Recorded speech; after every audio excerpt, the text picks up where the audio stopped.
Balatro is one of the best card games ever made, and considering it won Indie Game of the Year in 2024, it's not a hard position to defend. Balatro's formula of do simple things to make the funny number go up is a great way to make a game that almost anyone can get into. Today I would like to talk about a game that's similar in concept, one that also builds upon an existing classic card game with new mechanics, fun new cards to collect, and a unique style that allows it to stand out. Dungeons and Degenerate Gamblers. Dungeons and Degenerate Gamblers is a game that's a lot like Balatro while also being nothing like Balatro. Instead of being based around poker hands like Balatro, Dungeons is based around Blackjack. You should know the rules of Blackjack, but in case you don't, I'll lay them out. Your goal is to draw cards that add up to as close to 21 as you can without going over. As you should know, a 21 is a Blackjack. You and your opponent may either hit to draw a card or stand to stop at the number you are at if it gets too high. Dungeons puts a spin on this by incorporating the number you stand on into sort of a battle system. You and your opponent both have health bars. When you stand, the difference between the numbers is dealt in damage to the player with the smaller number. Once a health bar is depleted, the match is over and you progress. Unless it's yours, then you die.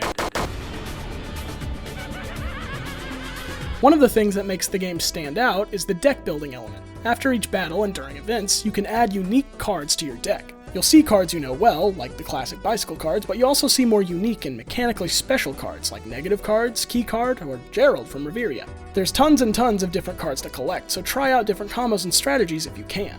Don't worry about losing cards you play. Once your deck runs out, you'll simply reshuffle it and continue drawing. A lot of these unique cards in the game have to be activated to come into play, and to do this, you need Advantage. Advantage is counted up next to your character here, and it can be earned in different ways depending on what chip you select at the start of your run. These Advantage chips stick with you the whole run, so make sure you know what you're doing. With Advantage, not only can you use certain card effects to help you win, you can also use it to play certain cards. Not every card you draw goes straight to the table. Handy cards will jump towards your hand, allowing you to play them whenever you feel the need to, at the cost of Advantage. These cards are great for saving you in bad situations, or for other unique strategies. Dungeons follows a choose-your-own-adventure story structure. After each match, you are given options on paths to take. Do you play against another opponent or go to a shop? Do you order a drink or pilfer the pockets of a couch crasher? Do you adjust the numbers of some of your cards or remove them from your deck altogether? It's nice to have options. Let's talk strategy. Like all deck building games, building the perfect deck can be the make or break between a win or a loss. But something unique about D&DG is the ability to disrupt and alter the decks of your opponent. A very real strategy to leap towards victory is to alter your opponent's decks mid-game to ruin their strategy. You can do this in a few ways: burning or removing cards from their deck that they need to win, or adding cards from your deck that cause them to bust or break their strategy frequently. Something I have not yet touched on is the 6 suits your cards can be. That's right, 6. Each suit will produce a unique effect when they are scored as a part of a blackjack. Hearts will heal you, clubs will deal extra damage, spades will grant you shields you can use to absorb damage, and diamonds simply give you chips, a currency you can spend during events and sometimes battles for unique effects. The other 2 suits, if you can call them suits, are alls and nothings. Alls are the most powerful suit as they embody the effects of all suits. Nothings don't do anything when scored as a part of a blackjack, which isn't ideal, but that's okay. You'll start the game with only hearts, clubs, spades, and diamond decks, but once you get the hang of things and win a run, you'll see that there are many more to unlock.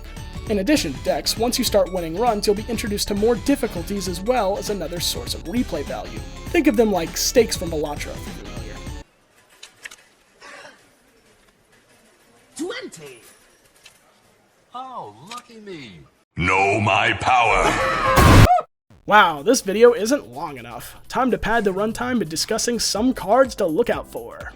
A pretty good strategy to win games is to keep an eye out for cards with a value of 10 and aces. 10s and aces add up to 21, a blackjack. This is obvious, but aces are the cards that make it work, since they can be valued at 11 or 1, whichever doesn't make your hand bust. Winning blackjacks is very important. Your suit effects will only trigger on a proper blackjack, so if you want healing, extra damage, shields, and chips, you better be going for them. Another type of card to look out for are ones that, like I mentioned earlier, can mess up strategies of your opponents. Cards like Gerald can burn your opponent's cards. Burning a card will remove it from the encounter, but not its deck. If you notice your opponent has a card that's really valuable to their strategy, try burning it. Another way to mess up your opponent, or benefit you, is locking cards. Locking a card means it won't be discarded at the end of a round. It'll stay there until it's unlocked. You could lock an ace to make sure you always start with one, or lock an opponent's card to jank up their flow. If you can lock a card that makes them go over 21 all by itself, congrats! you just got yourself a free win.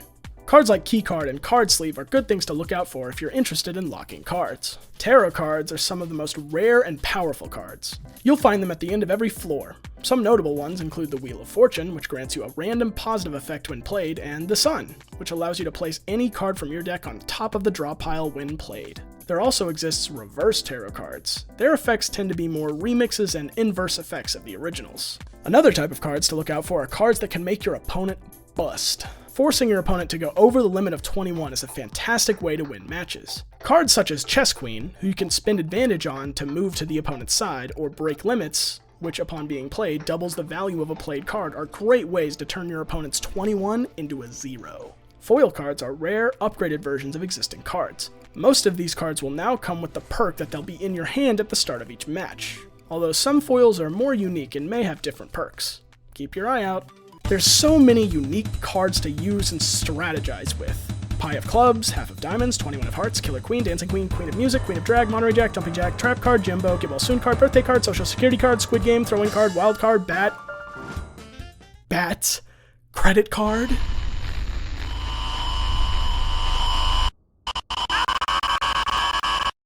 Dungeons & Degenerate Gamblers is a phenomenal deck-building roguelike for those of you who enjoy games like Balatro and Slay the Spire. It can be a bit tough to figure out at first, but once it clicks for you, you'll be hitting 21 with the best of them, over and over again. I've been Raider Weish, take care.